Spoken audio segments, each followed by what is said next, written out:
نحمده ونستعينه ونستغفره ونؤمن به ونتوكل عليه ونعوذ بالله من شرور أنفسنا ومن سيئات أعمالنا من يهدي الله فلا مضل له ومن يضلل فلا هادي له ونشهد أن لا إله إلا الله وحده لا شريك له وأشهد أن محمدًا عبده ورسوله الذي أرسله بالحق بشيرا ونذيرا وداعيا إلى الله بإذنه وسراجا منيرا فقد قال الله تعالى في كلامه المجيد وبرهانه التوحيد أعوذ بالله من الشيطان الرجيم بسم الله الرحمن الرحيم وإن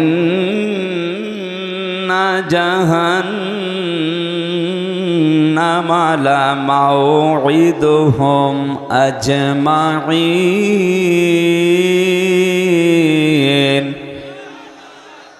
لها 7 أبواب لكل باب منهم جزء مقسوم صدقت يا ربنا. عن أبي هريرة رضي الله تعالى عنه قال قال النبي صلى الله عليه وسلم من سلم المسلمون من لسانه ويده رواه ابن ماجه. وقال تعالى في شان رسوله إن الله وملائكته يصلون على النبي يا أيها الذين آمنوا صلوا عليه وسلموا تسليما اللهم صل على محمد وعلى آل محمد كما صليت على إبراهيم وعلى آل إبراهيم إنك حميد مجيد اللهم بارك على محمد وعلى آل محمد كما باركت على إبراهيم وعلى آل إبراهيم إنك حميد مجيد দাও খোদা দাও আমায় আবার ওমার দারাজ দিল দাওয়ালির মতো বীর সেনানি জাগাতে নিখিল দাও খোদা দাও আমায় আবার ওমার দারাজ দিল হামসাকে দাও ঘরে ঘরে জীবন দিতে ওয়াকাতরে আবার কাবা ভাঙতে এলে পাঠাওয়া বাবিল দাও খোদা দাও আমায় আবার ওমার দারাজ দিল। আলহামদুলিল্লাহ। রাজশাহী জেলার বাগমারা থানার অন্তর্গত দক্ষিণ মাঝগ্রাম ঐতিহাসিক তাফসিরুল কোরআন মাহফিলের স্বনামধন্য সভাপতি বিশিষ্ট আলেমে দ্বীন জনাব মাওলানা মোজাম্মেল হক, সহসভাপতি জনাব মোহাম্মদ ওহিদুল ইসলাম, সহকারী অধ্যাপক, ভবানীগঞ্জ মহিলা ডিগ্রি কলেজ। প্রধান অতিথি মাননীয় জাতীয় সংসদ সদস্য জনাব অধ্যক্ষ মোহাম্মদ আবুল কালাম আজাদ, আতালাল্লাহু উমরাহু ওয়া বারাকাল্লাহু ফি হায়াতি, বলেন আমিন। রাজশাহীবাসী, কোরআনে কারিমের প্রতি এই মহব্বত দেখে আমার একটা কথা মনে হচ্ছে, সূক্ষ্ম যে ষড়যন্ত্রগুলো এদেশে কোরআনের বিরুদ্ধে চলছে, আমি বিশ্বাস করি কিয়ামতের আগে দেশে এগুলো সফল হবে না। আল্লাহ যেন আমার এই বিশ্বাসকে সত্যে পরিণত করেন, বলেন আমিন। হ্যাঁ, কোরআনে কারিম যারা শুনতে এসেছি, বিশ্বনবী মুহাম্মদুর রাসূলুল্লাহ সাল্লাল্লাহু আলাইহি ওয়াসাল্লাম এই আয়াতের তাফসীর করতে গিয়ে তিনি নিজেই জানিয়েছেন, আল্লাহ পাক বলেন, মানুষ যখন বাড়ি থেকে এই নিয়তে বের হয়েছে যে আল্লাহ আজকে আমি মাঝগ্রাম কোরআনের এই অনুষ্ঠানে যে তাওবা করে ভালো হয়ে যাব, কোরআনে কারিম জানিয়েছে ইল্লা মা তাবা ওয়া আমানা ওয়া আমিলা আমালান সালিহান ফাউলাইকা ইউবাদদিলুল্লাহু সাইয়্যাতিহিম হাসানাত ইলা আখির আয়াত। আল্লাহ পাক সূরা ফুরকানের এই ৭০-৭১ নাম্বার আয়াতে জানিয়েছেন, কোনো মানুষ যদি এই নিয়ত করে বাড়ি থেকে আসে, আল্লাহ আমি আজকে তাওবা করে ভালো হয়ে যাব। এখানে আমার প্রশ্ন আলেমদের কাছে, তাওবা আর ইস্তেগফার এটা কিন্তু এক জিনিস না, এ দুইটার শব্দ অক্ষর আলাদা আলাদা। ইস্তেগফার আপনি সব সময় করতে পারেন, আস্তাগফিরুল্লাহ আস্তাগফিরুল্লাহ, আল্লাহুম্মা গফিরলি, আল্লাহ আমাকে মাফ করে দাও। কিন্তু তাওবা যদি কেউ করে, আল্লাহ পাক গ্যারান্টি দিয়েছেন, তাওবা করলে ওর পেছনের যে অপরাধগুলো ছিল আমি আল্লাহ শুধু মাফ করে দেই না, ওই জায়গাটা পুরা ফাঁকা হয়ে যায়, পুরাটা নেকি দিয়ে ভরাট করে দে। আমার বয়স এখন 33 বছর। এ 33 বছরে যত অপরাধ জানা না জানা আমি করেছি, আজকের এই ময়দানে যদি সত্যিই তাওবা করার নিয়তে আমি বসি, আর যদি তাওবা করতে পারি, আর তাওবার উপরে যদি সত্যি সত্যি টিকে থাকতে পারি, কোরআনে কারিম গ্যারান্টি দিচ্ছে ফাউলাইকা ইউবাদদিলুল্লাহ, আল্লাহ যেন নিজের কুদরতি হাতের আঙ্গুল এভাবে দেখিয়েছেন। এটা তাফসীরে হাক্কানিতে পাবেন, আল্লাহ পাক যেন নিজের কুদরতি হাতে ভাবে আঙ্গুল দিয়ে ইশারা দিয়ে দেখাচ্ছেন, রাজশাহী বাগমারা আর এই মাঝগ্রামে এই ময়দানের মানুষগুলো কি, এই মানুষগুলো যারা তাওবা করার নিয়তে বসে আছে, ফাউলাইকা ইউবাদদিলুল্লাহ বাদদালা ইউবাদদিলু তাবদীলান ফাহুয়া মুবাদদিলুন, এটা বদল হয়ে যাবে, পাল্টিয়ে যাবে, পরিবর্তন হয়ে যাবে। সাজ্জিয়াতিহিম হাসানাত, দুইটাই বহুবচন, যত গোনা ছিল পুরা উল্টিয়ে ওইটাই নেকি দিয়ে পাল্টিয়ে দেব আমি আল্লাহ। এবার আমাদের প্রশ্ন হচ্ছে, তাওবা ইস্তেগফার তো সব সময় করছে, আল্লাহ আমারে মাফ করো, আমাকে মাফ করো, আস্তাগফিরুল্লাহ। গফার থেকে শব্দটা ইস্তেগফার বা ইস্তেফাল, আর তাওবা এটা কিন্তু ওই শব্দ না।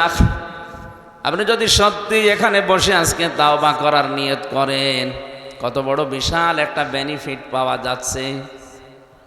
জাকিরুল ইসলাম শান্টু সাহেব 50 বছর বয়স মনে করেন, এই 50 বছরের দুনিয়ায় যত অপরাধ করেছে, যে ধরনের অপরাধ হোক, সব আজকে কোরআনের ইজ্জতে তাওবার খাতিরে আল্লাহ মাফ করে জায়গাটা নেকি দিয়ে ভরাট করে দেবে।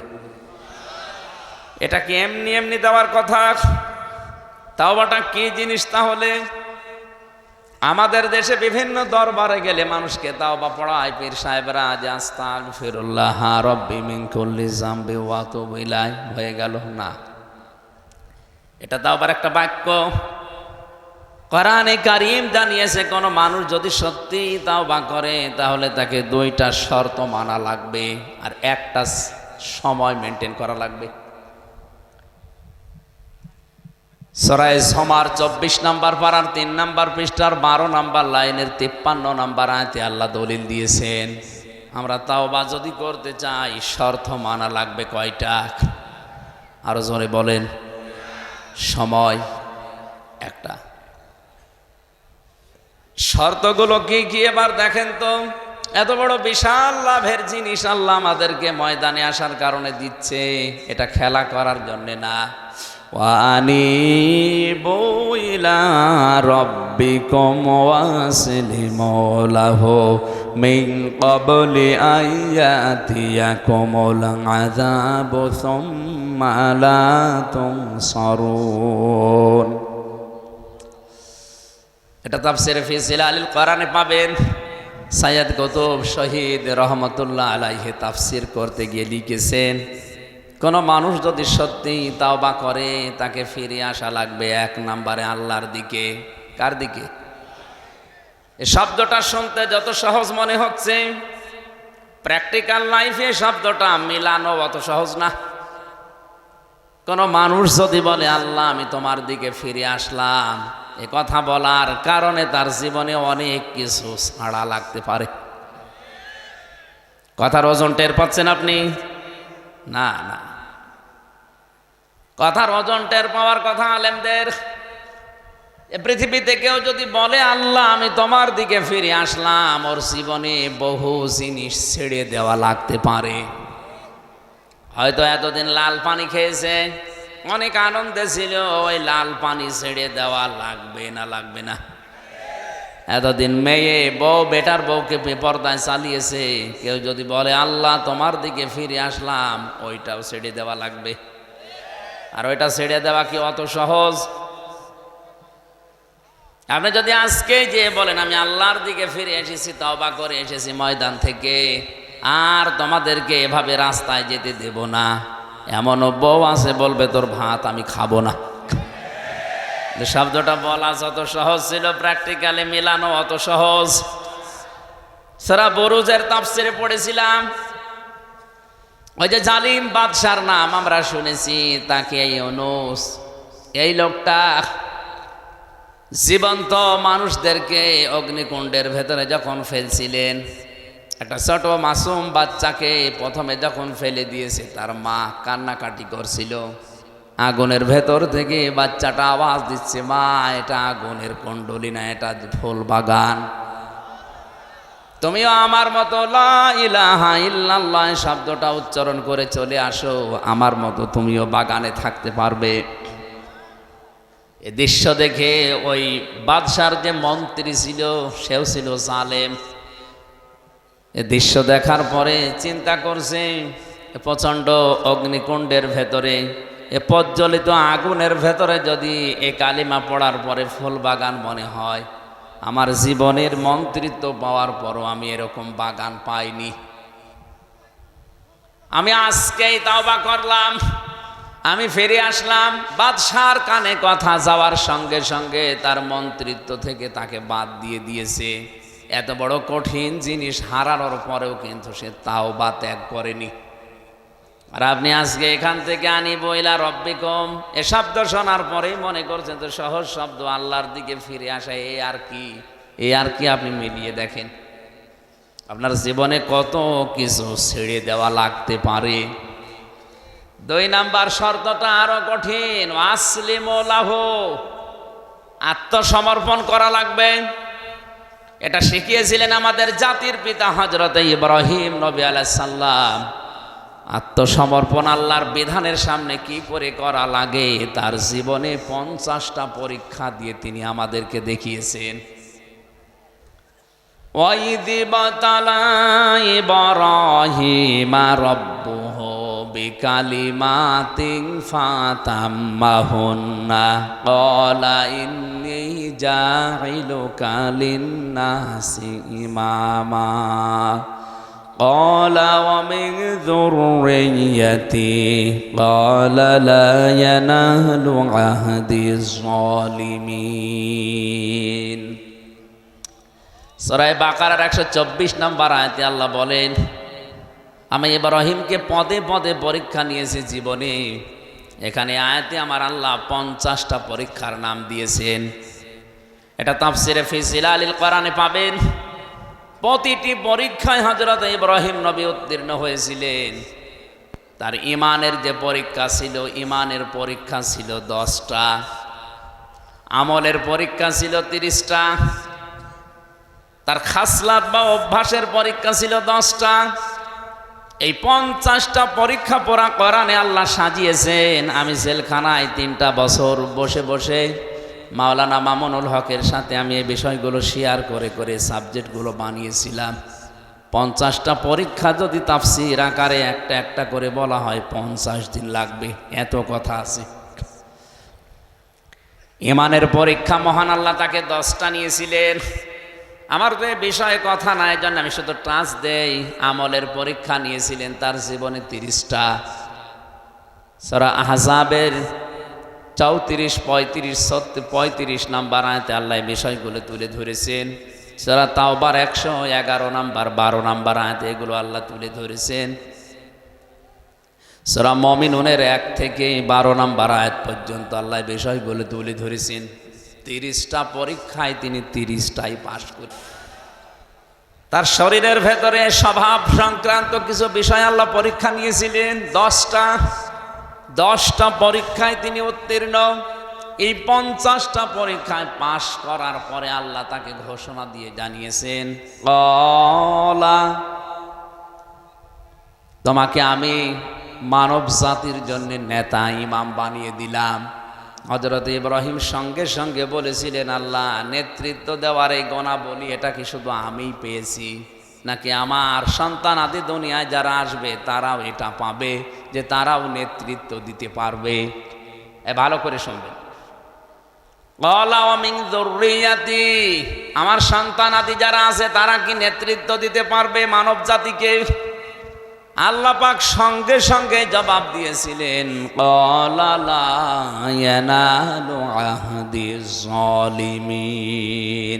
এই যে ইয়ানালু এটা মোসারে, বর্তমান ভবিষ্যৎ, প্রেজেন্ট ফিউচার। আহাদ মানে অঙ্গীকার করা, ওয়াদা করা। আল্লাহ বলেন কোন জালেমের জন্য আমি আল্লাহর কোনো অঙ্গীকার নেই, ওয়াদা নেই। তার মানে আয়াত দিয়ে আল্লাহ ফতোয়া দিয়েছেন কিয়ামত পর্যন্ত কোনো জালেম পৃথিবীর মানব জাতির নেতৃত্ব দিতে পারবে না। অথচ আজ পৃথিবীর বড় বড় জালেম যারা, তারাই নেতা হয়ে বসে আছে। তারা আজ ইমানদারদেরকে নিষেধ করে যে তোমরা এ লাইনে আসার দরকার নেই। আরে ভাই, আপনি তো জুলুম করছেন আপনার নফসের ওপরে, আপনি জুলুম করছেন আপনার জনগণের ওপরে, আপনি জুলুম করছেন ফিলিস্তিনের মানুষের ওপরে। আপনার জন্যে এ শব্দটা বলা মানায় না, তোর জন্যে। এই নেতানিয়াহুর মতো এই জঘন্যতম বেয়াদবকে আপনি বলা সাজে না, ওরে বলা লাগবে তুই। তোর জন্যে পৃথিবীতে নেতৃত্ব দেওয়াই জায়েজ নেই। তোর অনুসারে দুনিয়াতে যারা আছে তাদেরও নেতৃত্ব দেওয়া হারাম। আপনি কি মনে করছেন ওরা আল্লাহ একজন আছে বিশ্বাস করে না? করে। কেন? অহংকার করে, হিংসা করে শুধু আমাদের নবীকে ওরা মানে নাই। এই জন্য ওদের উপরে আল্লাহ নিজে লানত দিয়েছেন। দলালাত, গমরাহি এই শব্দটা ওদের উপরে চাপিয়ে দিয়েছেন। প্রতিদিন আমরা লক্ষ লক্ষ মুসলমানেরা ওদের জন্য বরদোয়া করি, গায়রিল মাগদুবি আলাইহিম ওয়ালাদ-দাল্লিন। এই শব্দটা বলা হয় না? 17 ওয়াক্ত নামাজ, 17 রাকাত নামাজ যদি কেউ ফরজ নামাজও পড়ে প্রতিদিন, সুন্নত নফল মুস্তাহাব নাও পড়ে, শুধু ফরজ নামাজ পড়ে, তাও 17 বার এই বরদোয়া আপনি ইহুদি খ্রিস্টানদের উপরে দিতে আসেন 5 ওয়াক্ত নামাজে। আর যদি নফল সুন্নত পড়েন, ওয়াজিব পড়েন, তাহলে কয়েকশো বার আপনার মুখ দিয়ে আল্লাহ একটা কথাই বের করে নিচ্ছে, বলো যে তোমাদের উপরে আল্লাহর লানত, গজব, তোমরা গোমরা। কিয়ামত পর্যন্ত ইহুদিদের উপরে আল্লাহর লানত, আল্লাহর গজব। তাফসিরে আমি যে দুইটা কারণ পেয়েছি এদের উপরে গজব নাজিল করা, আল্লাহ রাব্বুল আলামিন দুইটা কারণের ভেতরে দিয়েছেন। ওরা সত্যকে সত্য জানার পরেও মানত না, হিংসা করে আর অহংকার করে। ওদের তাওরাতে, ওদের ইনজিলে লেখা ছিল আমাদের নবী মুহাম্মদুর রাসূলুল্লাহ শেষ নবী, সর্বশ্রেষ্ঠ নবী। কিন্তু নিজেদের ধর্মে, ইহুদি ধর্মে, খ্রিস্টান ধর্মে মুহাম্মদুর রাসূলুল্লাহ আসে নাই। এই কারণে তারা জানার পরও অহংকার করে, হিংসা করে মানত না। যে সত্যকে সত্য জানার পরে যদি কেউ হিংসা করে, অহংকার করে, না মানে, আল্লাহ পাক বলেন কিয়ামত পর্যন্ত তার উপরে আমার লানত, আমার বরদোয়া, আমার গজব। বলেন নাউজুবিল্লাহ। এই আয়াত পড়ার পরে মনে হচ্ছে এটা শুধু এখন আর ইহুদি খ্রিস্টানদের উপরে নেই, এটা আমাদের উপরেও এখন চাপতেছে। কারণ এখানে হাজারো মুসলমান সত্যকে সত্য জানার পরও আজ অনেকে মানতে চায় না, হিংসা করে আর অহংকার করে। ও কিন্তু জানে যে কুষ্টিয়া থেকে আমির হামজা এসেছে, ওর বাবার কথা বলবে না, কথা বললে কোরআন দিয়েই বলবে, দলিল দিয়েই কথা বলে। এরপরেও হিংসা করে মানে না, না এ তো আমার দলের মুরিদ না, এ তো আমার দলের লোক না। যে হিংসা করে, অহংকার করে মানে না, এগুলো এক প্রকার ইহুদি খ্রিস্টানদের মতো। রাজশাহী বিভাগে নেই।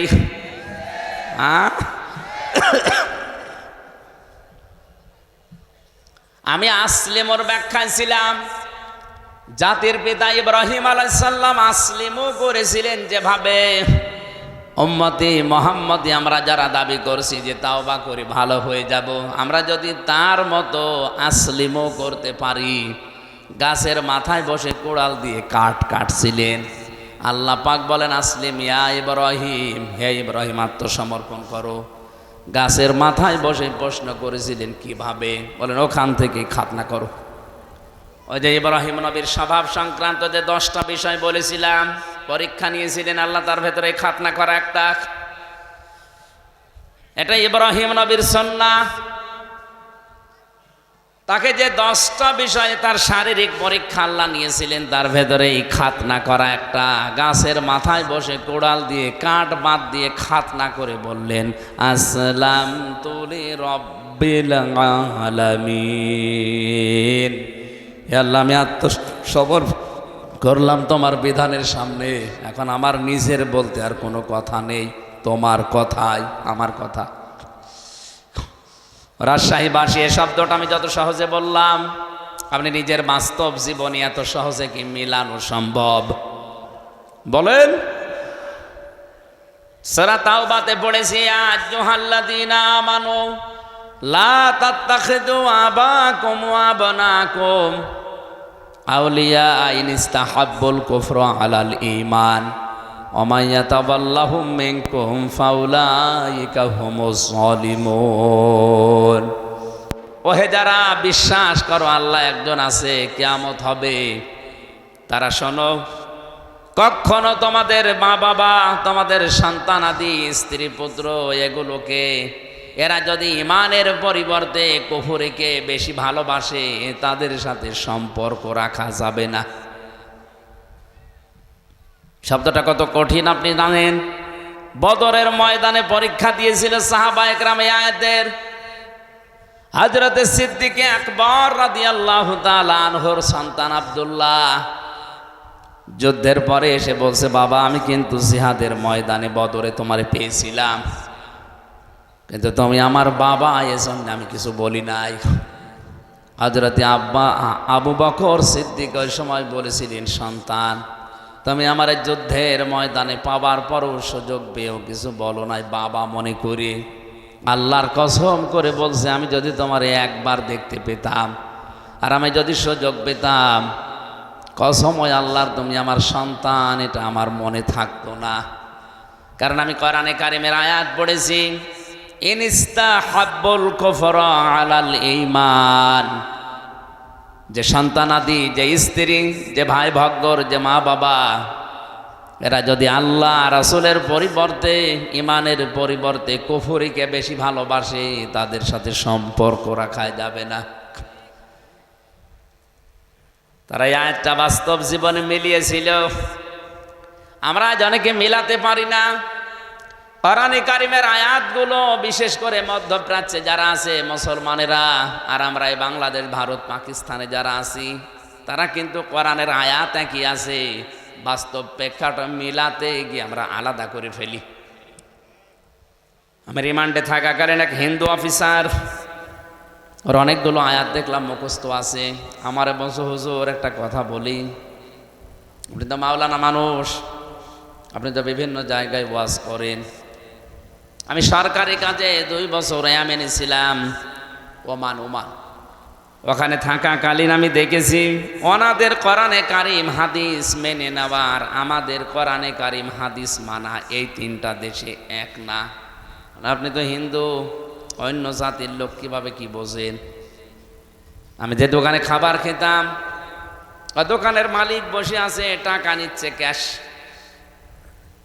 আর যেখানে খাবার দেয় হোটেলের বয় বলা হয়, ওটা ওই মালিকের নিজের আপন ছোট ছেলে।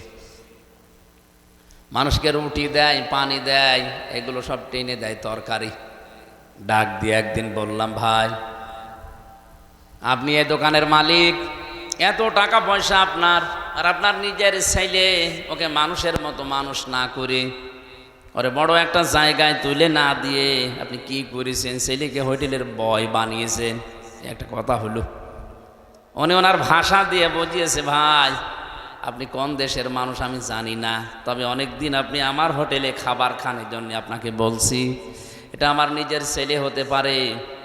কোরআনে কারিম এবং নবীর হাদিস আমার সামনে আছে, ইয়া আইয়ুহাল্লাযীনা আমানু ইন্না মিন আজওয়াজিকুম ওয়া আওলাদিকুম আদুওয়াল লাকুম ফাহযারুহুম ইলা আখির আয়াত।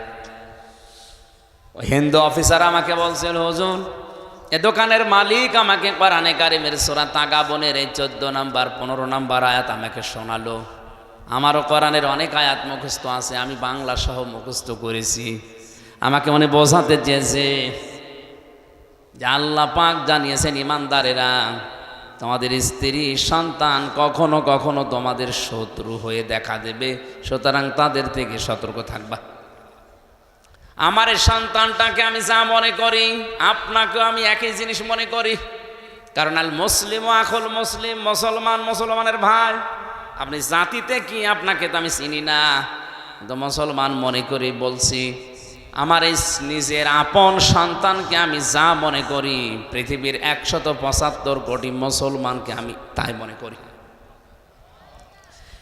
না। এখানে বোঝার চেষ্টা করেন তো কথাটা কি বোঝাতে চাইলেন তিনি, যে আমার দায়িত্ব ছিল নবীর হাদিস অনুযায়ী আমার এই সন্তানের একটা সুন্দর নাম রাখা, আমি ওর নাম রেখে দিয়েছি আব্দুর রহমান। 2 নম্বরে ওকে আমি দ্বীনের শিক্ষা দেওয়া, এটা আমার দায়িত্ব ছিল। দ্বীনের শিক্ষা মানে হাফেজ মাওলানা শায়েখ বানানো লাগবে না, ইসলাম মানতে যতটুকু প্রয়োজন অতটুকু শিক্ষা দেওয়া ফরজ, আমি শিখিয়েছি। অন্তত ইসলামের যে মৌলিক জিনিস এগুলো মানতে পারে। 3 নম্বরে ওকে একটা সৎ পাত্রী দেখে পাত্রস্থ করা আমার দায়িত্ব ছিল, আমি একটা সৎ পাত্রী দেখে ওকে বিয়ে দিয়েছি। 4 নম্বরে ওকে একটা হালাল কর্মজীবন তৈরি করে দেওয়া আমার দায়িত্ব ছিল, আমি দিয়েছি আমার সামর্থ্য অনুযায়ী। আমার দোকানেও কর্মচারী হয়ে কাজ করে, মনে করেন 20,000 টাকা বেতন পায়, এটা দিয়ে ওর সংসার হালাল ভাবে ভালোভাবে ওর স্ত্রী নিয়ে চলছে, কোনো অসুবিধা নেই। আমি তো আর ওর জন্যে 5 লাখ 10 লাখ 20 লাখ টাকা খরচ করে হারাম কোনো কাজে সুপারিশ করে একটা চেয়ারে বসিয়ে দিতে পারি না। কথাটার ওজন কত আপনি টের পাচ্ছেন? আজ বাংলার 1734 জন মানুষ দায়িত্বে আছে। এই ওমানের এই দোকানদার মুসলমানের মতো যদি এদের মন মানসিকতা তৈরি হয়ে যেত, এই দেশে ঘুষ নেওয়ার জন্য পিটিয়েও লোক পাওয়া যেত না। তিনি কি বোঝাতে চেয়েছেন? যে আমার সন্তানের উপরে হাদিস অনুযায়ী 4টা দায়িত্ব ছিল আপনার। আমি পালন করেছি। আমি কোরআনের আয়াতও সামনে রেখেছি। যেহেতু আমার শত্রু, ওর থেকে সতর্ক থাকা লাগবে। ওকে এমন জায়গায় আমি তুলে দিতে পারি না যে জায়গায় যে ও যেখানে বসার যোগ্যতা রাখে না। আমি টাকা পয়সা ঘুষ দিয়ে প্রভাব প্রতিপত্তি খাটিয়ে ওই চেয়ারে ওরে বসিয়ে দিলাম। ওইটার কারণে ওই চেয়ারে বসে ও আরো হাজারো অন্যায় করবে।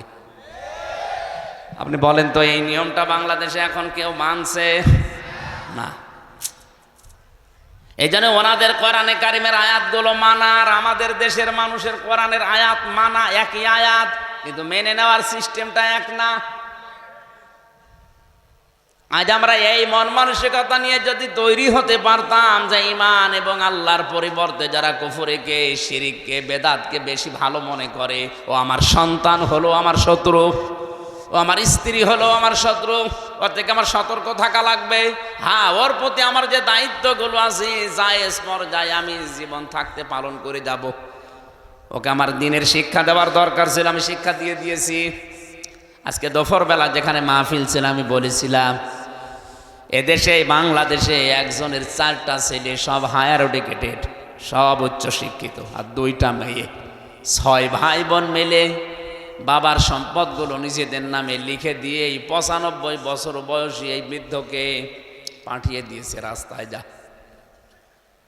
অনেকে শোনার পরে একটু আফসোস করলো, দেখলাম বলছে নাউজুবিল্লাহ। কেন আপনি নাউজুবিল্লাহ বলবেন?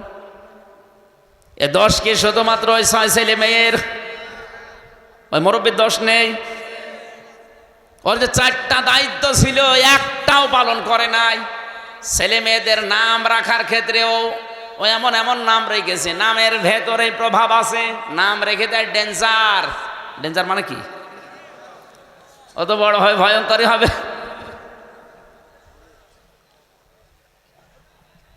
নাম রেখে দিয়েছে বুলেট, অত যারে তারে মারবে। নামের একটা প্রভাব আছে। তা আমি একটা সুন্দর নাম আমার দায়িত্ব ছিল বাবা হিসাবে, মা হিসাবে আমি রেখে দিয়েছি।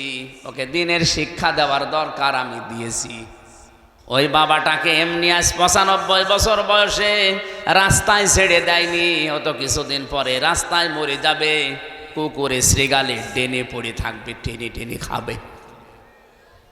আমার তো ঘটনা দেখার পরে ফেসবুকে এতই মনে হচ্ছে যে বাংলাদেশে আজ অনেকের কপালে এটা অপেক্ষা করছে। এ লোকটা তার 6টা ছেলে মেয়েকে অনার্স মাস্টার্স করিয়েছে, কিন্তু বাবা কি, আল্লাহর পরে বাবার স্থান, এটা এই সন্তানেরা জানে না। এমন শিক্ষা ব্যবস্থায় শিক্ষিত করেছে, যদি ওরে আপনি প্রথমে 3 বছর কোরআন শেখাতেন এই 6টা ছেলে মেয়েকে, দুনিয়া একদিকে চলে গেলে ওই 95 বছর বয়সী বৃদ্ধ বাবাকে রাস্তায় ছেড়ে দিত না। আমাদের শিক্ষা ব্যবস্থায় যেহেতু সিস্টেমগুলো এখন অনেকাংশে নেই, আমরা নিজেরা মুসলিম হিসাবে সচেতন হয়ে, আমি গ্যারান্টি দিচ্ছি আপনাকে, কোরআন সামনে নিয়ে ছেলে মেয়ে হোক 3টা বছর তাকে কোরআনে কারিমের শিক্ষাটায় রাখেন। এরপরে এটাকে ডাক্তার, ইঞ্জিনিয়ার, বৈজ্ঞানিক যাই বানাবেন বানান।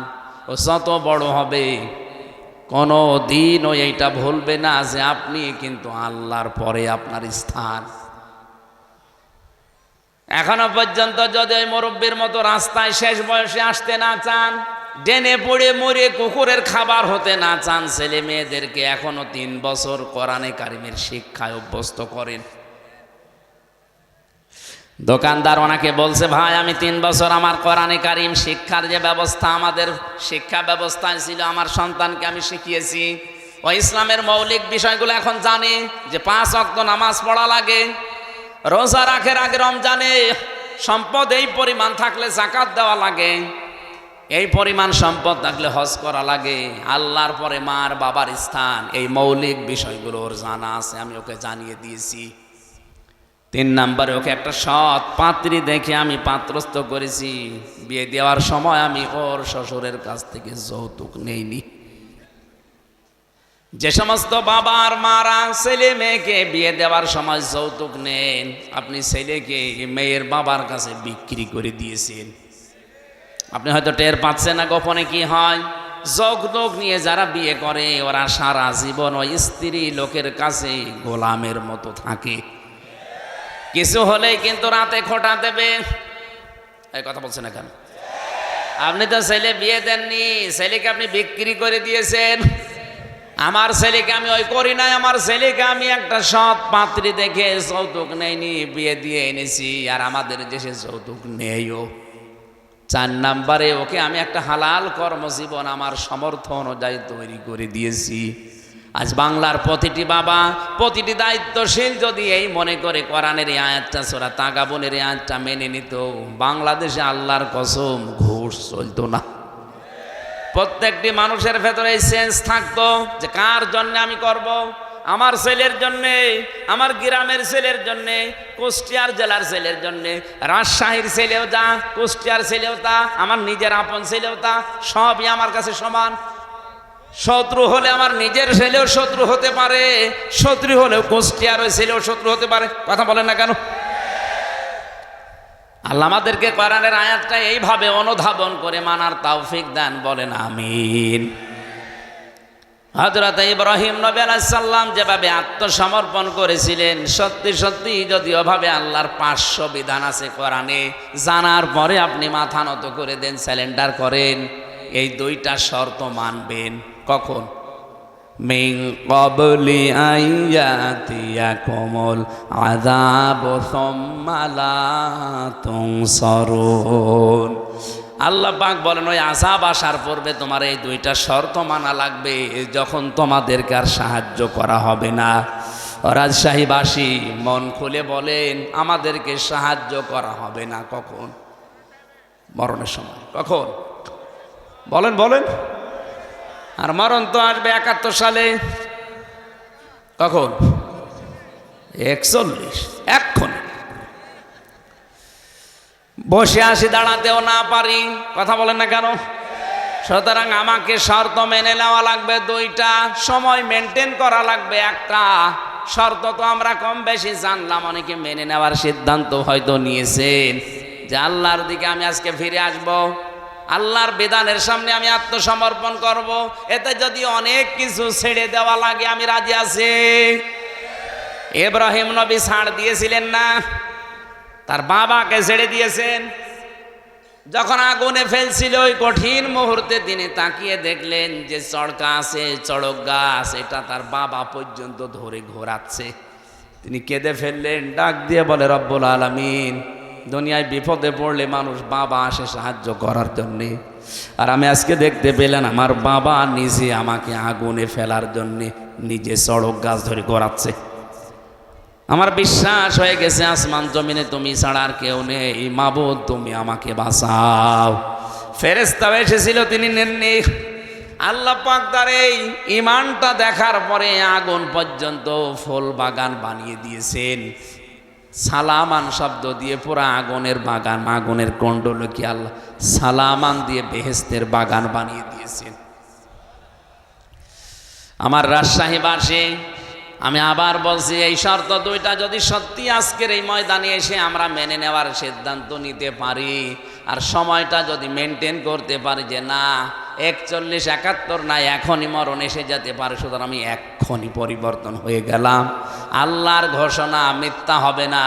বাড়ি যাওয়ার আগে আপনাকে মনে হবে যে আপনার মা কেবল প্রসাব করেছে, আপনি বেগুনা ব্যক্তির মতো হয়ে যাবেন। এই নিয়তেই তো আমরা এসেছি নাকি? বলেন। আল্লাহ পাক আমাদেরকে সূরা ফুরকানের এই 71 নাম্বার আয়াত আমাদের জীবনে যেন কার্যকর করে দেন, বলেন আমিন।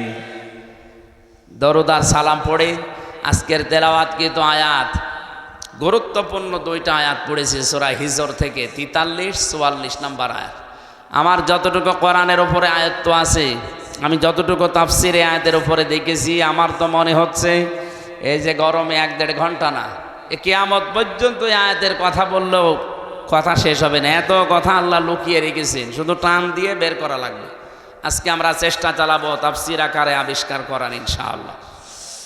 জবাবিল্লাহি মিনাশ শাইতানির রাজিম, বিসমিল্লাহির রহমানির রহিম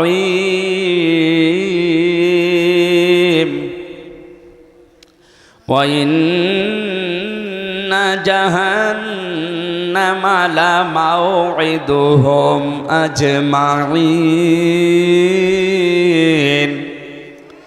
লাহা সাবআতু আবওয়াব লিকুল্লি বাবিম মিনহুম জুজউম মাকসুম।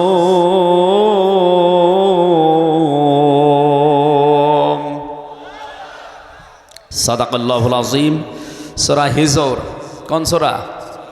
হিজর মানে পাহাড়ের পাথর। কিসের পাথর? পাহাড়ের পাথর নামে আল্লাহ সূরাটা নাযিল করলেন। ৯৯টা আয়াত দিয়েছেন।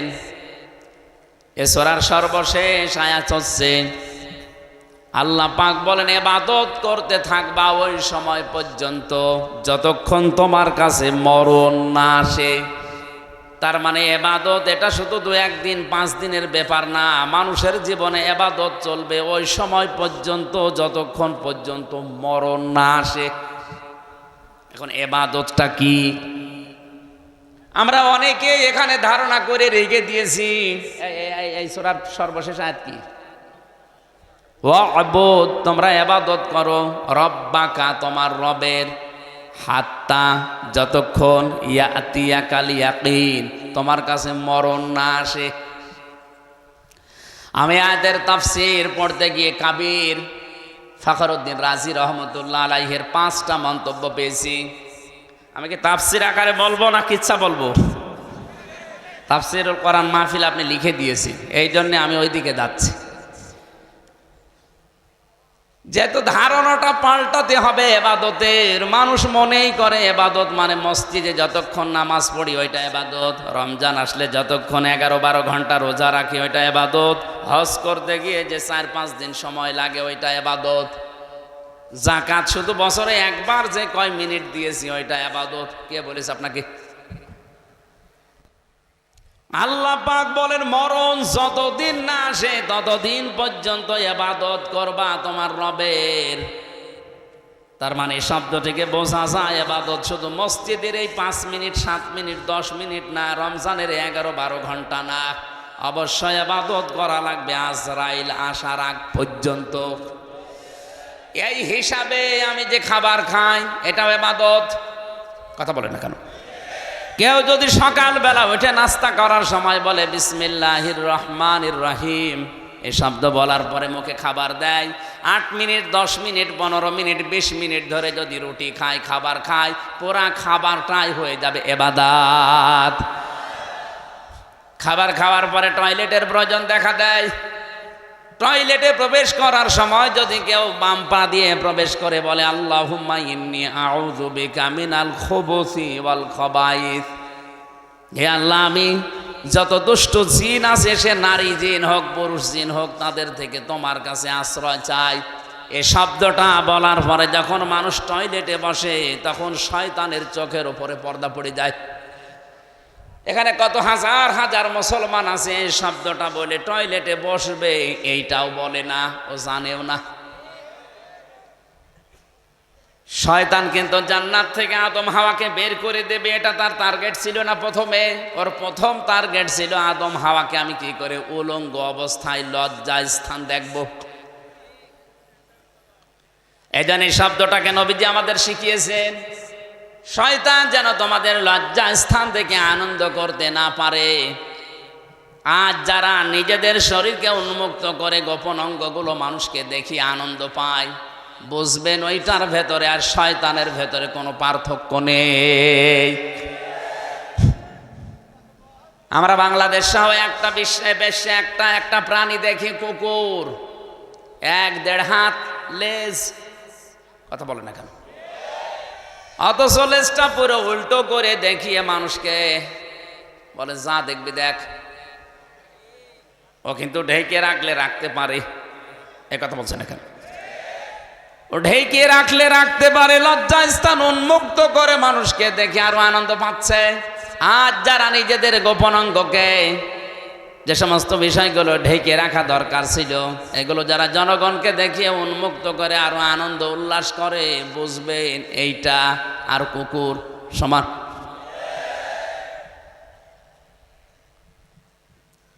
শয়তান সবচাইতে বেশি খুশি হয় যৌনতা ছড়াতে পারলে।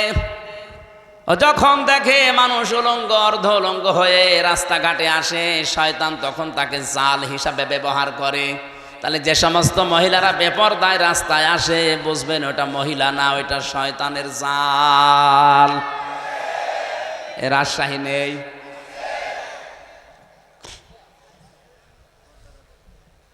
কোন মহিলাকে নবীজি দাজ্জুস বলেন নাই হাদিসে, আর দাজ্জুস লা ইয়াদখুলুল জান্নাহ, এটা মুযাক্কার শব্দ।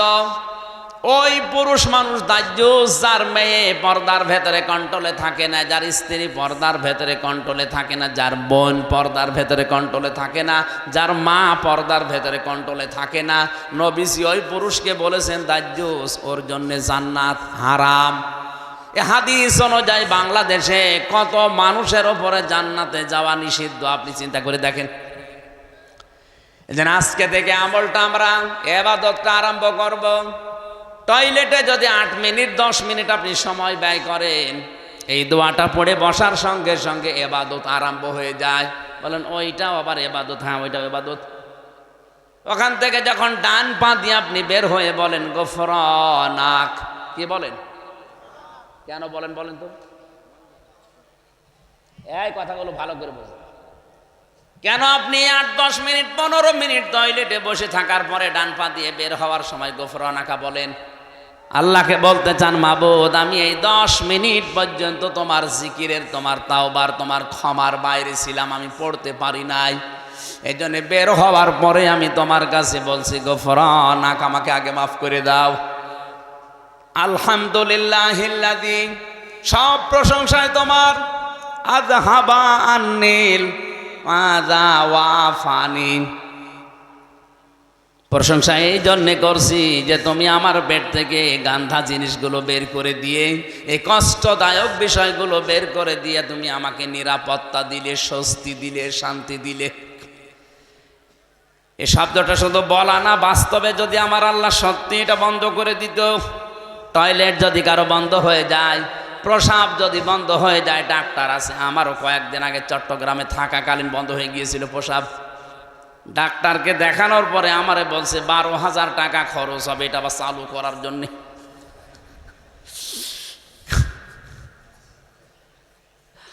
আল্লাহ পাক যদি আপনার বন্ধ করে দিত, শরীরের কত জার্মগুলো আল্লাহ পায়খানা প্রসাবের মাধ্যমে দিনে আল্লাহ বের করে দিচ্ছে। এই জন্য তো আপনি শুকরিয়া আদায় করলেন।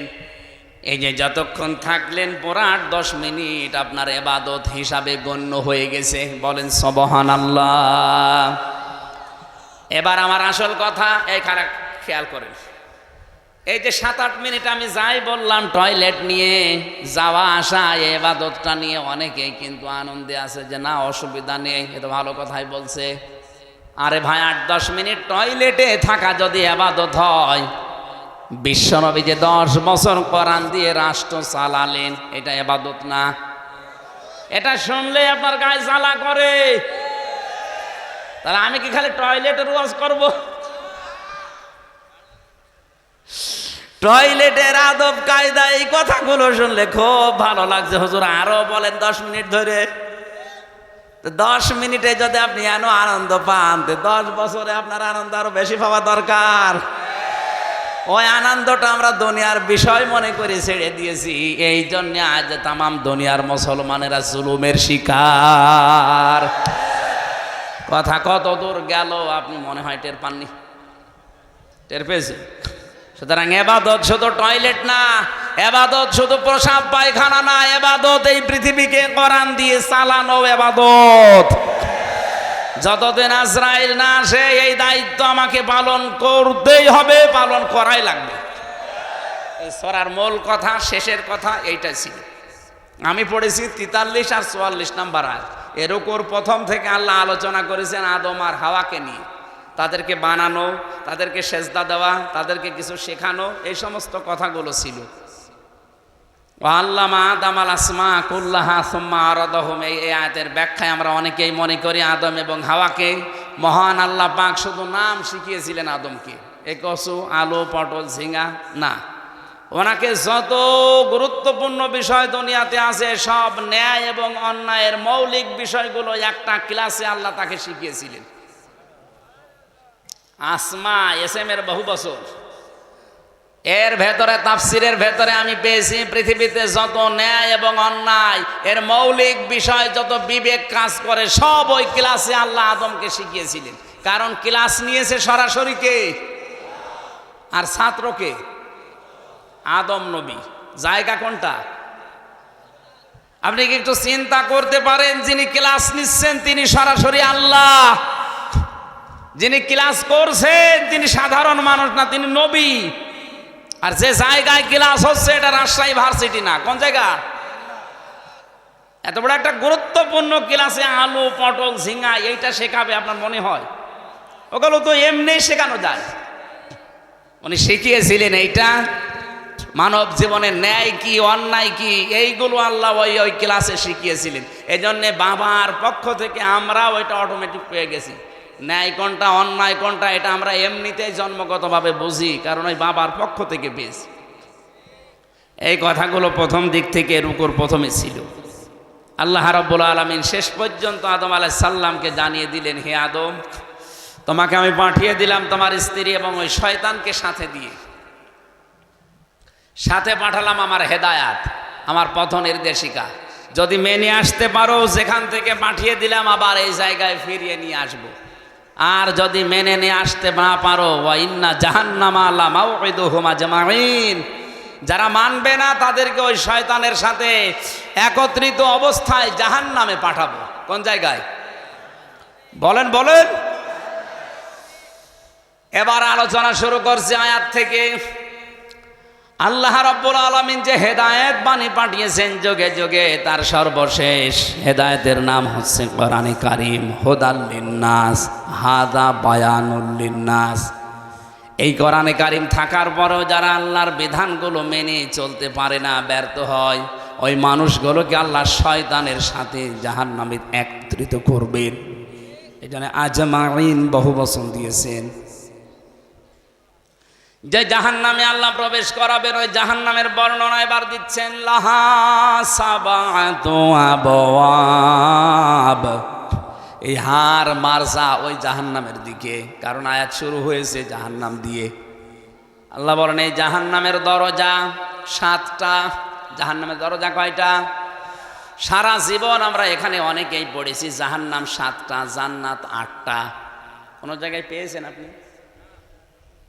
এই যে জাকিরুল ভাই, কোনদিন পেয়েছেন যে জাহান্নাম 7টা জান্নাত 8টা পেয়েছেন? কোন জায়গায় পড়িয়েছেন?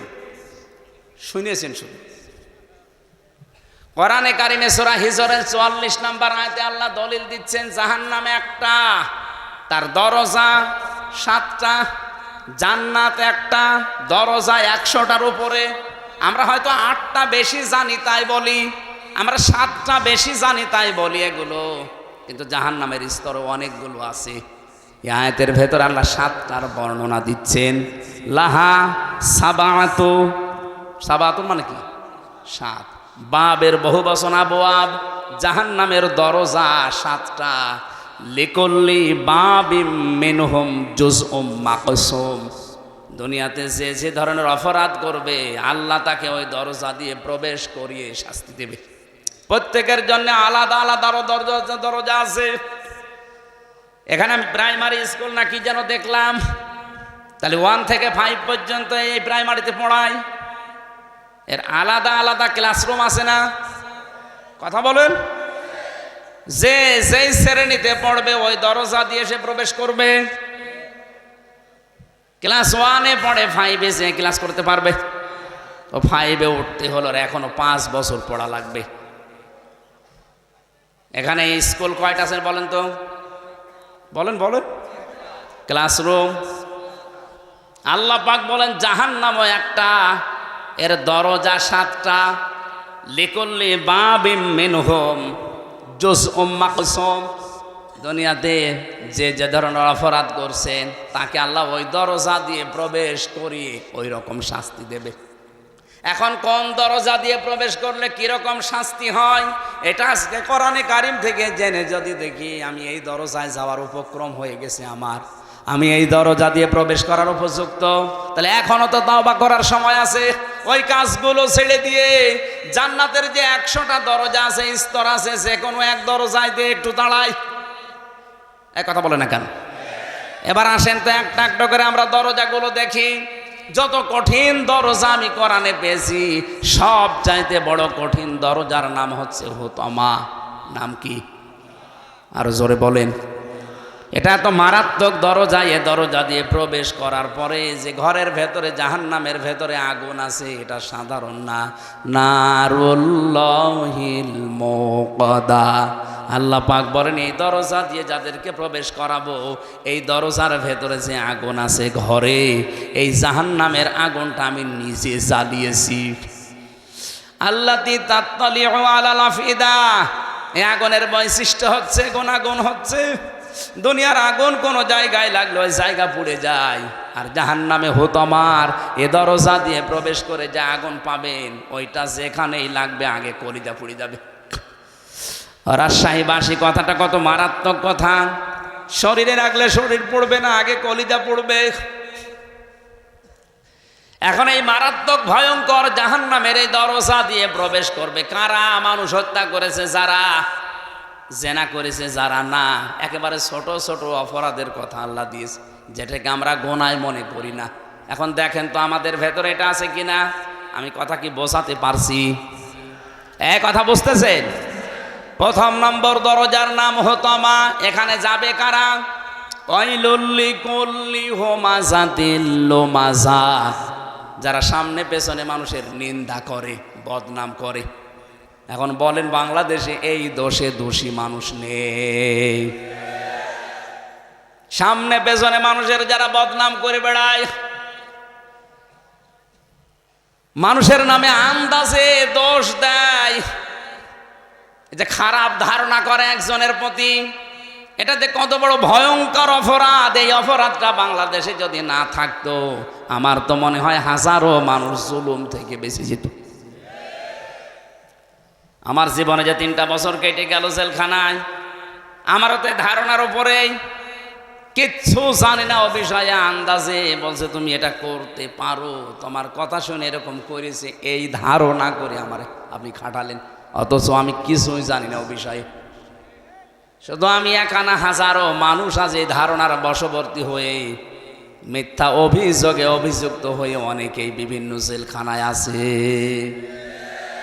জমি জায়গা নিয়ে মারামারি ছিল, গন্ডগোল ছিল, এখন আর পেরে উঠছে না, করবে কি? 4 বছরের নাতি দিয়ে এর নামে ধর্ষণের মামলা দিয়ে জেল খাটাচ্ছে 7 বছর। আপনার বিশ্বাস না হলে আপনি রাজশাহী চলেন। গাজীপুরের কাশিমপুর কারাগারে আমরা 10,000 মানুষ ছিলাম, 4 জেল মিলে। আমার মনে হয় নারী পুরুষের এই ধর্ষণ মামলাটায় প্রায় ওখানে 3,000। সব এরকম, কিচ্ছু জানে না। হয়তো মারামারি হয়েছিল 10 বছর আগে, ওরে ঘায়েল করবে কি দিয়ে? কিছুই পায় না। যখন 3 বছরের ছোট নাতি দিয়ে ওর নামে ধর্ষণের মামলা চালিয়ে 7 বছর জেলে দিয়েছে। মানুষের প্রতি একটা ধারণা করা কত খারাপ, মারাত্মক। তাফসিরের ভেতর থেকে এবার শোনাচ্ছি শিক্ষার জন্যে। এটা যারা করছেন তারা থামেন, নয়তো আপনার জন্য হুতমা নামক দরজা কিন্তু উন্মুক্ত হয়ে আছে। ওই দরজায় যে ফেরেশতা আছে তার নাম মালেক। নাম কি? ও কিন্তু দাঁড়িয়ে আছে, যেই যাবেন বলবে এদিকে আয়। কেন আসলি হুতমায়? এ জায়গায় কেন আসলি? এটা তো খারাপ জায়গা, আল্লাহ জ্বালিয়েছে আগুন। তুই দুনিয়ায় থাকতে কথাগুলো শুনিস নাই? কাল্লা লায়ুম বাজান্না ফিল হুতমা ওমা আদরাকা মাল হুতমা। আপনি জবাব দিতে পারবেন না, এই জন্য জবাব আমি এখন দিয়ে দেই। আন্দাজে কারো সামনে পেছনে বদনাম করবেন না, উল্টা পাল্টা ধারণা কারো উপরে করবেন না। ধারণা করা এটা যে কত বড় মারাত্মক অপরাধ। ইমাম মালিক রহমতুল্লাহ আলাইহির জামানার একটা কাহিনী আমি তাফসিরে পেয়েছি। একটা মহিলা মারা গেছে, তাকে ধোয়ানোর জন্য পাশের বাড়ির এক মহিলা এসেছে লাশ ধোয়াবে। ভালো করে শিক্ষা নেওয়ার জন্য শুনবেন। টয়লেট পরিষ্কার করিয়েছে, হঠাৎ এই রানের উপরে যে হাত দিয়েছে, হাত গেছে আটকে, আর ছড়ে না। বহু চেষ্টা করছে, কয়েক ঘন্টা ধরে হাত ছড়ছে না। এলাকায় যিনি ইমাম সাহেব ছিলেন তিনি ফতোয়া দিলেন, এক কাজ করেন, এই জীবিত মহিলার তো হাত কাটা যাবে না, এই মরা মহিলার চামড়া কেটে ওখান থেকে বাদ দিয়ে দেন। মৃত মহিলার স্বামী আর সন্তান বলছে, না, আমার স্ত্রীও ভালো, আমার মাও ভালো, মারা গেছে সে নেককার মহিলা, তার লাশ কেটে এখন বাদ দিয়ে দেবেন চামড়া, আমরা মানি না। দরকার হয় যদি বেশি প্রয়োজন হয় ওই মহিলার হাত কেটে বাদ দিয়ে দেন। ওই মহিলার স্বামী বলছে, না, আমার স্ত্রী নেককার, আমার মন মতো। আমি এখানে একটা প্রশ্ন করছি, আমি স্বামী সহ যত স্বামী বসে আছে, কোরআন আমার সামনে আছে, 100% আল্লাহকে সাক্ষী রেখে গ্যারান্টি দিতে পারবেন যে আপনার স্ত্রী আপনার কাছে 100% মন মতো? হাত তোলেন তো একজন দেখি, আন্দাজ হাত তুললে কিন্তু আমি এই ক্যামেরা দিয়ে জিজ্ঞাসা করব। সম্মানিত মা বলেন, আমি হাসির খোরাকে দেয় না। থামেন, এত বড় বড় নেতা এখানে বসে আছে, কই হাত তোলা সাহস পাচ্ছে না? জাকির ভাই তো বলতে পারছে না যে আমার বউ আমার কাছে 100% মন মতো? আমিও পারছি না। আমি ভয়তে হাত তুলি, কারণ রেকর্ড হচ্ছে, ম্যাডাম আমার বাড়ি বসে দেখছি না। সম্মানিত মা বোনেরা যারা বসে আছেন, কারা জানি না, বিভিন্ন মহিলা প্যান্ডেলে, আর এটা তো মহিলা প্যান্ডেলে 10,000 20,000 মহিলা না, তাম পৃথিবী এখন লাইভ চলছে, এটা লক্ষ লক্ষ মহিলারা এখন এর সামনে বসে আছে। এখানে যদি 50,000 মানুষ থাকে, একটা বুড়ো মানুষ হাত তুলেছে, ও আজ বাদে কাল কবরে যাওয়ার কথা। ও বললেই কি আর না বললেই কি, এতগুলো মানুষ আমরা কেউ যেই বলেছে আল্লাহর দিকে সাক্ষী রেখে বলেন, কেউ আর হাত তুলতে সাহস পাচ্ছে না। তার মানে জান্নাতে যাওয়া মহিলা এখন কম না বেশি? ওই একটার বউ শুধু যাবে।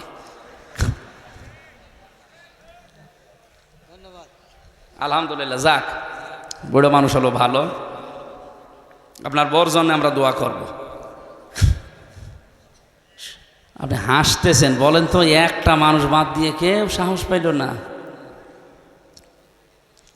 এ লোকটা যখন বলেছে আমার বউ আমার মন মতো, আমি হাত কাটতে দেব না, আমি তো এসেছিলাম উপকার করার জন্য, আর এখন আমার এই বিপদে ফেল।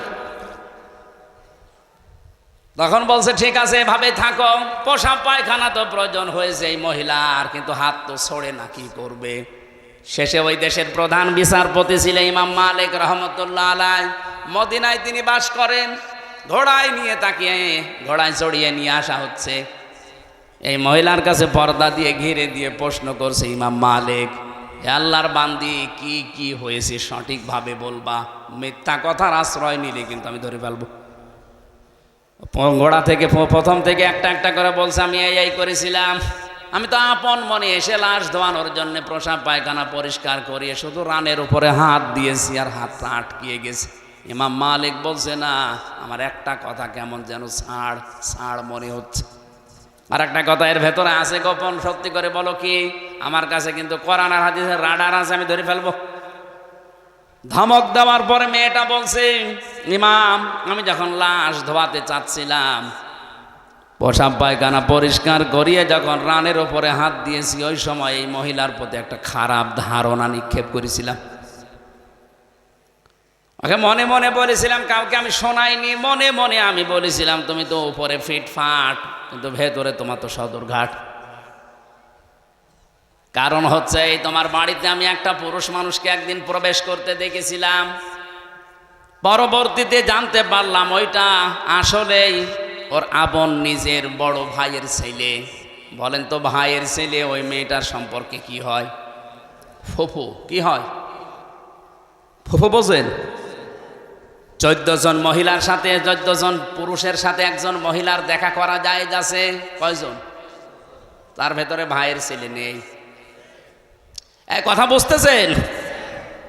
এই যে মাহারাম পুরুষ, এই 14 জনের ভেতরে ভাইয়ের ছেলে, আপন ভাইয়ের ছেলে হলে যায় যাচ্ছে।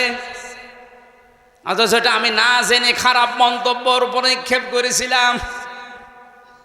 আল্লাহর নবী জানিয়েছেন, মাংসালিম আল মুসলিমুনা মিন লিসানিহি ওয়া ইয়াদিহি। আমি হাদিসটা প্রথমে পড়েছিলাম, আল্লাহর নবী জানিয়েছেন ওইটাই তো মুসলমান যার হাতের দ্বারা মুখের দ্বারা অন্য মুসলমানের নিরাপদ থাকে। তোমার হাতের দ্বারা তোমার এই মুখের দ্বারা এমন একটা কিছু নিক্ষেপ করেছিলে যেটার দ্বারা এই মহিলার উপর একটা কলঙ্কের দাগ পড়েছে তার চরিত্রে, অথচ ওই দোষ এই মহিলা করে নাই। যে পুরুষকে তুমি বের হতে চেয়ে দেখেছিলে ওটা তার আপন ভাইয়ের ছেলে, ওটা তার ফুফু হয়, কি হয় বলেন বলেন? ফুফুর সাথে মায়ের সাথে কোনো খারাপ ধারণা করে মেনে নেওয়া যায়? আর এটা জায়েজ আছে। শেষ পর্যন্ত তুমি যখন এই ধারণাটা মুখ দিয়ে মনে মনে নিক্ষেপ করেই দিয়েছো, মহান আল্লাহ তোমাকে ছাড়ে নাই, এই পাপের শাস্তি দুনিয়ায় পাঠিয়েছে। সূরা নিসা 5 নম্বর পারা 15 নম্বর পৃষ্ঠা 13 নম্বর লাইনের 112 নম্বর আয়াতে এই আয়াতের দলিল আছে, ওমাই ইয়াকসিব খাতিয়াতান আও ইসমান সুম্মা ইয়ারমি বিহি বারিয়ান ফাকাদ ইহতামালা বুহতানা ওয়া ইসমাম মুবিনা। এটা ইবনে কাসিরে আছে। আল্লাহ পাক বলেন দুনিয়াতে এমন বহু মানুষ আছে নিজে অন্যায় করে, আর অন্যায়টা যখন হয়ে যায় তখন একটা নিরপরাধ মানুষের ঘাড়ের উপরে দোষটা চাপিয়ে নিজে ভালো সাজে। এই দেশে নেই? এই কথা বলে না কেন? নিজে অন্যায় কাজ করেন, নিজে ঘুষ খান, নিজে সুদ খান, আর একটা নিরপরাধ মানুষের উপরে দোষটা চাপিয়ে দিয়ে তার জীবনটা নষ্ট করে দেন। আল্লাহ বলেন ফাকাদ ইহতামালা বুহতানা ওয়া ইসমাম মুবিনা। এরকম অপরাধ যারা করে তারা যেন প্রকাশ্য পাপের বোঝা বহন করে নিয়ে বেড়ায়। আজ হয়তো আমরা এটা দেখতে পাচ্ছি না, তাই যদি আদম নবীর ওই শরীয়ত থাকতো তাহলে গোনাগুলো আজ আমরা দেখতে পেতাম, আপনি রাস্তায় বের হতে পারতেন না। বাংলাদেশে বহু মামলা যারা দায়ের করে, এই মামলাগুলোর আয়ু যারা আছে, মামলাগুলোর বাদী যারা আছে, আমার তো মনে হয় হাজারো মানুষ ধরা খেত, রাস্তায় বের হতে পারতো না। তুমি যখন এই অন্যায়টা করেই ফেলেছ, তোমার শাস্তি আছে কোরআনে কারিমে 2টা।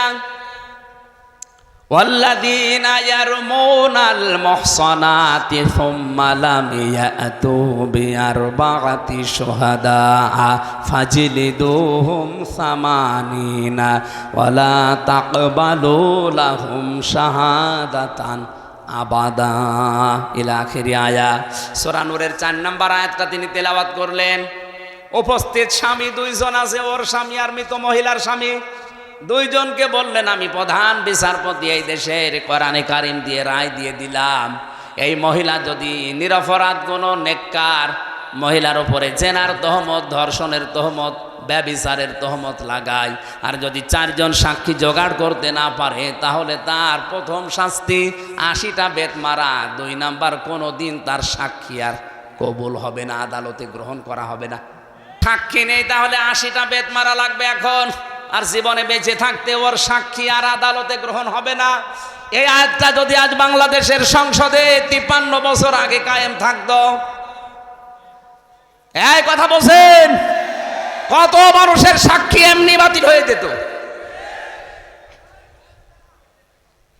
আমরা মামলার চার্জশিট দিয়েছে, বিচার শুরু হবে। বলেন তো এই মামলায় কিছুই আমি জানি না, আনসার আর কি যেন নাম দিয়েছো, জীবনে ছাতা নামও শুনি নাই। এখন এই মামলায় যারা সাক্ষী দেবে, মামলার আয়ু যিনি আছেন অবশ্যই সাক্ষী তো আছে, নাই তো রিপোর্ট দিল কি করি। এই সাক্ষী যারা দেবে, কোরআন আমার সামনে, আল্লাহর কসম এ মামলায় যারা সাক্ষী দেবে, বলেন একটা কথাও সত্য বলতে পারবে না, সব বানিয়ে মিথ্যা কথা বলা লাগবে। যারা কোনো নিরপরাধ মানুষের উপরে কোনো দোষ চাপিয়ে, ওটা যদি সত্যি সত্যি না হয়, প্রমাণ না হয়, তাহলে 2টা শাস্তি কোরআন তাদের দিয়েছে, 80টা বেত মারা লাগবে। 2 নম্বরে জীবনে আদালতে তার কোনো সাক্ষী মরণ পর্যন্ত কবুল হবে না, গ্রহণ হবে না। জল্লাদকে ডাক দিয়ে বলে শুরু কর, 80টা বেত মারা শুরু হয়ে গেছে, 79টা পার হয়ে গেছে, কিন্তু হাত খোলে না। জল্লাদ ডাক দিয়ে বলে ইমাম, কোরআন দিয়ে তো রায় দিলেন, কিন্তু হাত তো খোলে না। ইমাম মালিক বললেন না, ওয়া তাম্মাত কালিমাতু রাব্বিকা সিদকাও ওয়া আদলা, লা মুবাদ্দিলা লিকালিমাতি। কোরআনে কারিমে আল্লাহ বলেন আমার কালামে যা কথা আছে সব সত্য কথা, সব ইনসাফপূর্ণ কথা, আর কোনোদিন আমার কালামের কথা পরিবর্তন হবে না। যেহেতু আমি 80টা বেদের কথা জানিয়েছি, সামানি না 80টা মারতে হবে, 79টা হয়েছে। আমি আল্লাহর কোরআনে 100% বিশ্বাস করি, বিচার আমি কোরআন দিয়ে করেছি, এটা সঠিক হয়েছে, তুমি আর একটা মারো। জল্লাদকে যখন বলে আর একটা মারো, সঙ্গে সঙ্গে 80টা শেষ হতে হাত চট করে খুলে যেতে দেরি হয়নি। আমি শুধু সুবহানাল্লাহ নাউজুবিল্লাহ পড়ার জন্য বলি নাই। এখানে শিক্ষা কি? নিরপরাধ কোনো মানুষের উপরে যে বিষয় সে জানে না, এরকম একটা তহমত যদি কেউ লাগিয়ে দেয়, ওটা যেন প্রকাশ্য পাপের বোঝা বহন করে নিয়ে বেড়ায়, এটা কিন্তু ওই মহিলাকে দিয়ে আল্লাহ দেখিয়েছেন। আমার মনে হয় এটা যদি আজ বাংলাদেশে আল্লাহ দেখাতো, কত মানুষ এমনিতে ওয়াজের আগে ভালো হয়ে যেত। এই জন্য জাহান্নামে হোতামারে দরজা উন্মুক্ত তাদের জন্য যারা সামনে পেছনে মানুষের গেবত করে, আন্দাজে দোষ চাপিয়ে দেয়, এর কথা ওর কাছে লাগায়, তালাতালি করে সম্পর্ক নষ্ট করে দেয়। এই এতটুকু অপরাধের কারণে এই ভয়ঙ্কর দরজা দিয়ে আপনি যাবেন, আপনি কোনোদিন কল্পনা করেছেন? এখানে হাজার হাজার মানুষ, আমার মনে হয় অনেক মানুষ এমন পাওয়া যাবে দুনিয়ার কোনো বিষয় নিয়ে কথাবার্তা বন্ধ করে আজ 3 দিন 7 দিন 10 দিন 3 বছর কথা বলে না। কি অপরাধ করেছে? মুরগিতে ধান খেয়েছে, এই অপরাধ না। যারা 3 দিনের বেশি পার হয়ে গেছে কথাবার্তা বলেন না, যদি আজকের এই ময়দান থেকে এটা মিটিয়ে যেতে না পারেন, আর এই অবস্থায় যদি মরে যান, আপনি বেঈমান হয়ে মরবেন। এক্ষুনি মেটানো লাগবে। শুধু ওয়াজ শুনতে আসা না, এখান থেকে ওয়াজ বাড়ি নিয়ে যাওয়া লাগবে। কথাবার্তা বন্ধ করে দিয়েছেন 3 দিনের অধিক, এরকম কেউ থাকলে হাত তোলেন তো। একজন কি কথা বন্ধ করেছেন কোন কারণে? না আখেরাতের কোনো বিষয় আল্লাহর সাথে রিলেটেড, ইসলামের সাথে, ওইটা হলে বাদ আলাদা। দুনিয়ার কোনো বিষয়ের সাথে সম্পর্কিত কোনো বিষয় নিয়ে যদি কথাবার্তা কেউ বন্ধ করে অবস্থায় মারা যান, আপনি কিন্তু 3 দিন পার হয়ে গেলে যদি মিটিয়ে ফেলতে না পারেন, আল্লাহর কসম আপনি বেঈমান হয়ে মরবেন, ঈমান পাবেন না। আপনার নামাজ রোজা দাড়ি টুপি পাগড়ি সব মাঠে মারা যাবে। আর এটা বেশিরভাগ হয় এই তালাতালি করার কারণে। সুতরাং এই গোনা থেকে আমরা যেন আজকেই মুক্ত হয়ে যেতে পারি। যারা এগুলো বন্ধ করে আছেন, যদি নিজের থেকে উদ্যোগ নিয়ে কথা আরম্ভ করতে পারেন, আল্লাহর আরশ আপনার উপরে খুশি হয়ে যাবে। এই আমলটা জারি করা যায় না? অন্তত যে 2 জন হাত তুললো এরা তো পারে নাকি? ইল্লাল্লাহ সুবহানাল্লাহ আলহামদুলিল্লাহ লা ইলাহা ইল্লাল্লাহ সুবহানাল্লাহ আলহামদুলিল্লাহ। এই লাইন দেন না কেন? তাড়াতাড়ি দেন। সুবহানাল্লাহ আলহামদুলিল্লাহ লা ইলাহা ইল্লাল্লাহ লা ইলাহা ইল্লাল্লাহ মুহাম্মাদুর রাসূলুল্লাহ। সম্মানিত ভাইরা, গরমে যে অবস্থা, আপনারা বসে আছেন, ধন্যবাদ আপনাদেরকে। এখন প্রায় রাত 12টা বেজে যাচ্ছে, তাহাজ্জুদের সময় হয়ে যাচ্ছে। আর 7টা যে বিষয় ছিল এর ভেতরে একটা একটা করে বলতে গেলে ফজর হয়ে যাবে। আমরা যতটুকু শুনেছি, এই গোনা থেকে অন্তত আমরা যেন আজকেই নিজেকে মুক্ত রাখতে পারি। 2 নম্বর অপরাধ হচ্ছে আয়াতের পরে আল্লাহ দিয়ে জামা মাল আদাদা, যারা মাল সম্পদ জমা করে আর বারবার হিসাব করে, ইয়াহসাবু আন্না মালাহু আখলাদা, ও মনে করে চিরস্থায়ীভাবে আমার কাছে থাকবে। এই সমস্ত অপরাধী মানুষগুলো হতমা নামক দরজা দিয়ে প্রবেশ করবে আল্লাহর চালানো আগুনের ভেতরে। আল্লাহ আমাদের হেফাজত করুন, আমিন। 27 প্রকার মানুষকে ঘৃণা করেন। আমি সামারাইজ করে 7 প্রকার বানিয়েছি কোরআন দিয়ে।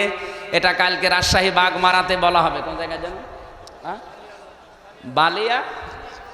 বানিয়া নরদাস, ওখানে আসর থেকে মাগরিব পর্যন্ত আগামীকাল এই 27 প্রকার মানুষের ভেতরে 7 প্রকারের কথা বলবো। আল্লাহ যাদেরকে ঘৃণা করেন ওই জায়গায় কথা হবে ইনশাল্লাহ। আগামীতে নভেম্বর ডিসেম্বর বা জানুয়ারি ফেব্রুয়ারিতে এখানে ওই যে কামিল মাদ্রাসা আছে না, ওই জায়গায় ফেব্রুয়ারিতে একটা ডেটের কথা চলছে। আর এই যে আমার মহাসিন ভাই নাকি আবু বকর কি যেন নাম, আবু বকর মেধা ভাইয়ের একটা দাওয়াত নেওয়ার কথা চলছে, ওনারটা হয়তো এই তাহেরপুর পৌরসভার পাশে কোথায় যেন। আমরা আলাদা আলাদা সাবজেক্টের উপরে কথা বলবো ইনশাল্লাহ, সামনে আসব, আমরা হেদায়েতমূলক কথা বলার চেষ্টা চালাবো। আমরা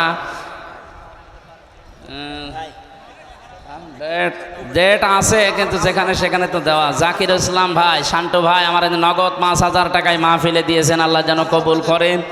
জাকির ভাইকে আমি অনেক দিন থেকে, প্রায় সেই 14-15 সাল থেকে পরিচয় আমার সাথে, আল্লাহ তাকে ইসলামের জন্য কবুল করুন, আল্লাহুম্মা আমিন। রব্বানা যালামনা আনফুসানা ওয়া ইল্লাম তাগফির লানা ওয়া তারহামনা লানাকুনান্না মিনাল খাসিরিন। এই মোনাজাতটা বসে করেন, বসেন বসেন। মোনাজাতের পরে, গরম তো আমি জানছি, বসেন বসেন, কষ্ট হচ্ছে আমি জানছি। মোনাজাতের পরে বইটা নিয়ে আপনার স্ত্রীকে আর স্ত্রীরা স্বামীকে দেবে। আমাদের প্রধান অতিথি এমপি সাহেব দোয়া চেয়েছেন, আমরা মোনাজাত করছি, বসেন ভাই বসেন। রব্বানা লা তুযিগ কুলুবানা বা'দা ইয হাদাইতানা ওয়া হাব লানা মিন লাদুনকা রাহমাতান ইন্নাকা আনতাল ওয়াহ্হাব।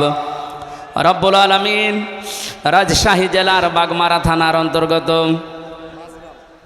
মাঝগ্রাম, দক্ষিণ মাঝগ্রাম এলাকাবাসী কর্তৃক আয়োজিত তাফসিরুল কোরআন মাহফিলে হাজার হাজার বান্দা বান্দি একত্রিত হয়ে আমরা চাতক পাখির মতো তোমার কোরআনে কারিম থেকে কথা শুনছিলাম।